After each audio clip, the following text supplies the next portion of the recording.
Hey guys, how's it going? It's Steph with FlipThisWholesaler.net, and I am back with another installment of Reader Mail. Tonight's question is from Cindy in Madison, Wisconsin, and Cindy's email reads, "Hi Steph, I read an article you wrote on Bigger Pockets about finding buyers, and you said you searched the MLS for cash sales to find them. I have access to the MLS, but was wondering how I go about searching for cash sales specifically. Also, once you get a list of cash sales, what do you do with the information? I'm ready to start building my buyers list ASAP and would appreciate any input you can give. Thank you, Cindy in Madison, Wisconsin." Well, I'll start with her first question. Her first question is, she's saying she has MLS access and she wants to know how she searches specifically for cash sales. Now, everyone's MLS is set up differently. The one that I use, there's a specific field that you can add to your search, and it's called, in my MLS, it's called sold terms. So I add that to my search, and then you can search for cash sales, conventional, private lender, I think is one of them. But I just search specifically for cash. I just sell to cash buyers, so I just want to see the cash sales. So I do the search. I'll pick the neighborhoods. I'll do a search in the neighborhoods that I work in. I have 3 or 4 neighborhoods where I have buyers that are looking for properties in those areas. So I'll search in those neighborhoods, and I'll search for the cheapest cash sales. And then once I get a list of the properties, I usually do a search either twice a month or once a month. It just depends on how busy I am. But I will do a search for all the properties that have sold in the neighborhoods that I work in for cash, cheap, the lowest sales, because those are going to be the investor sales. I'll get a list of the properties, and then I go and drive by all of them. I get a list of them, get in my car, and go out and drive by all of them. Usually there's maybe 10, 12, something like that. In a 2-week period, sometimes not even that many. So I go and drive by the properties, and probably maybe 80 to 90% of the time when you go and drive by the house, there's either a rehab crew there working on the house or a for rent or a for sale sign in the front yard. If there's people there working on the house, I bring my business card, take a business card, go knock on the door. If it's a rehab crew, I ask them, "Hey, is the owner here?" If not, I say, I'm an investor. Just wanted to give my card. I've been getting some deals in this area. Just wanted to see if they'd be interested in buying more deals. And actually, I've had one of the best buyers that I've found that I'm still selling to today. That's how I got in touch with him.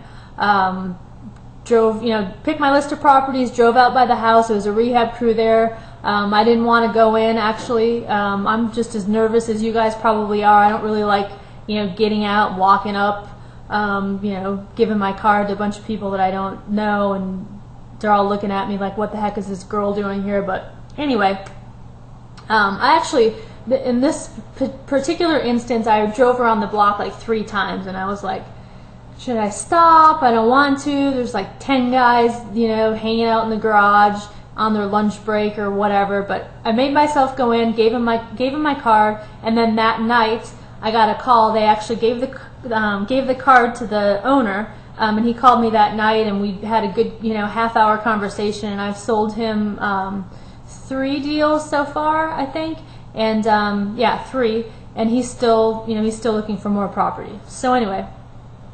So if there's a rehab crew there, I'll leave my card. If the actual owner is there, I'll just stop and talk to him. I just tell him, "Hey, I'm a wholesaler. I've been getting some good deals in this neighborhood. Are you interested in buying any more houses in this neighborhood?" And then if they are, I just try and get as clear of an idea as I possibly can about what types of properties they're looking for. What's their price range? What's the maximum they're willing to pay? Is there a specific minimum square footage or minimum, if some people only do 3 bedrooms, some people want to have a 3-bedroom, 2-bath.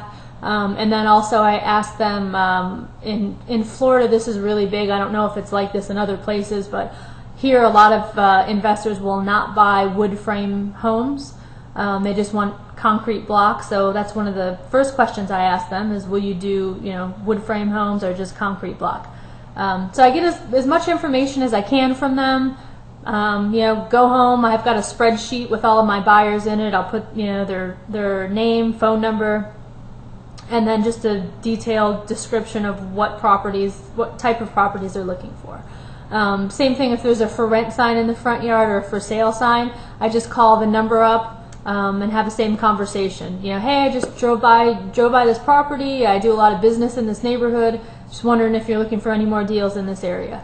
Most of the investors, when you call, you know, they're pretty friendly. You're always going to have that, you know, you'll always get the jerk who just is irritated that you're essentially stalking them, which I can understand. But you know, some people get irritated, but that's just, it's a numbers game. You know, if you make a habit of doing this, I've been doing this for the last year probably. I mean, I don't do it every 2 weeks. At least once a month though, I do a search, go out, make a couple phone calls, and if you make a habit of doing this, there's no better, in my opinion, there's no better way to find out who the active, I mean, these are your active cash buyers. People always say, oh, there's nobody buying, you know, I have such a hard time finding buyers.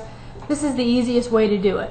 I mean, it's recent sales. You can search, you know, you can search for the properties that sold yesterday if you want to. Drive out to the houses and, you know, see if anybody is there working on the house. I mean, these are recent cash sales. So these are people who are buying right now, not, you know, last year or 2 years ago or whatever. So and if you don't have MLS access, it's very, very easy to have a realtor set you up, you know, set up a search in the MLS so it sends you anytime something sells for cash in the neighborhood that you want or the price range, it just sends you an automatic email. So not having MLS access is not an excuse either. This is something really easy that you can do. Doesn't cost any money.